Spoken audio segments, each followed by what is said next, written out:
a creator vs the algorithm.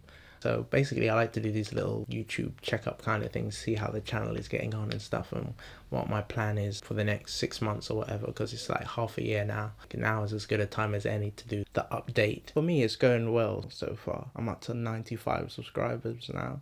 So I'm like, yeah, I just need to reach 100, and then I'll need to reach like 1,000. My output hasn't been like crazy. The reason why I'm saying it's a creative easy algorithm is because I've been doing everything that's not advised. They're like, you should niche down, you should upload 2 to 3 times a week, and every week and at the same time, and have a schedule and do this and do that and do this and do that. And I'm just like, no, I didn't do none of it. I haven't grown that much because I haven't just done one thing, and I've just been like trying to do different things. So I know the right practices to do. I know I should be like doing a niche camera reviewing, or be the expert on camera, or be the expert on doing movies only, or doing travel only, or doing this only, or but it's like I just kind of like, maybe one time I will. If I find something that I'm really like, yeah, I can really like make a lot of videos on this, then maybe I will. The only reason really to do that is not for creative reasons, it's to grow the channel. I'm happy with that, like, because I've done what I wanted to do and people have still subscribed. I could do more,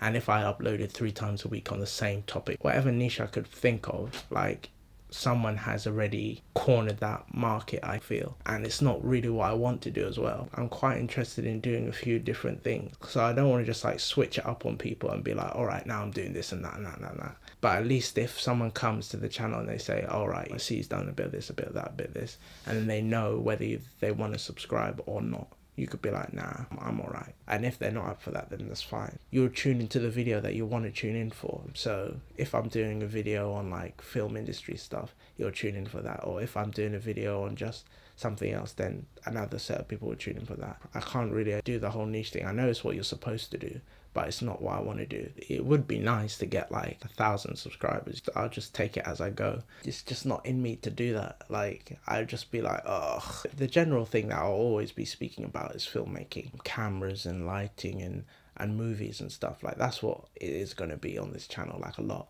And then there's going to be travel and experiences and stuff like that. Even though I know it's not good for YouTube, but it's good for me. I like to do it. I feel like I have to do what I like first, like 60%.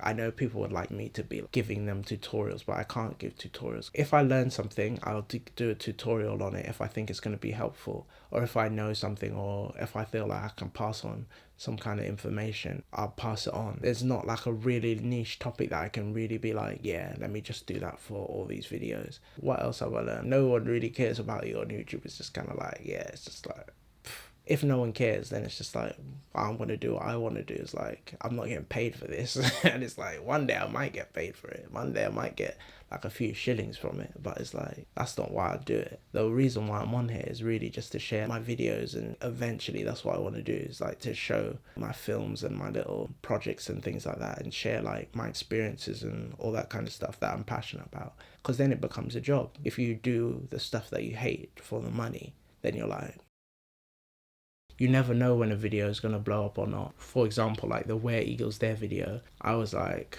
yeah, I uploaded it, and like last year, December or something like that, and I didn't get much views straight away. I thought, yeah, it might get views, some views over time. And who knows if anyone wants to hear me give commentary on anything. So it's like, it just started racking up, and I was just like one of the first videos on the search page and stuff like that. If you type in Where Eagles Dare, it'll just come up, and I'm like, oh, rah. And then YouTube is suggesting it a lot. So I feel like sometimes you just don't know. That's just getting me consistent views, just like maybe even 50 views a day, just keeps on giving. When YouTube will stop promoting that, I wonder. But I know what doesn't do well is the vlogs. I just like them. The vlogs are for me, just to be like, oh yeah, I did that and I did this. And yeah, I feel like it's for everyone to travel because it's more exciting. But I also got the series that I got coming, Why It's a Classic. So I done the first Snow White one. I've got 31 more to do on that, and then I've got like the 70 odd movies that I'm probably going to be. But I figured out what system I'm going to go. I'm going to do like the quotes for each film. So that will be one video. and then I'm going to do the commentary, then I'll do that video, and then I'll do like my afterthoughts video. So the same process that you see for the Where Eagles Dare one, and then like, if I left anything out, there's probably not going to be any travel vlogs till the end of the year. One you might have seen already, which is the Puy de Fou one. If in the future, if I could do a world trip and get an airline to pay for it, that's like one of my dreams. And then I'll just make like a weekly 20-minute or 15-minute vlog or something like that. It'll be like a sponsor. It'll be good for me, but will it be good for them? And then I was talking to someone, I was like, if you needed 20 grand or 50 grand, it's not a lot for British Airways, to be honest, or Virgin or someone like that. But you have to be big enough to warrant that. That's the thing. And reliable. With how much money they have, it could just be like a tax write-off for them. If I was to position it right, that could be a thing. That's a dream, isn't it? I've got to get the project done. I've got to get that out there. I can't really rest until like the project is done. I need the project to be finished, and then I can really give my all to something. I'm not trying to be the biggest YouTuber. If it could be like a side, something that makes a little, like if you even made £100 a month or whatever, that's good or whatever, but I'm not doing it for the money. I'm doing it to get my stuff out there, because like if you're not on YouTube, who are you? If you're not on YouTube, Instagram, Facebook, Twitter, you feel like you know someone better if they're on YouTube. If they're on social media, you're like, all right. Especially if you're independent and you're just trying to get your stuff out there, I feel like it's a good jump off platform. All those platforms, Twitter, Instagram, YouTube, whatever, but I feel video is the best.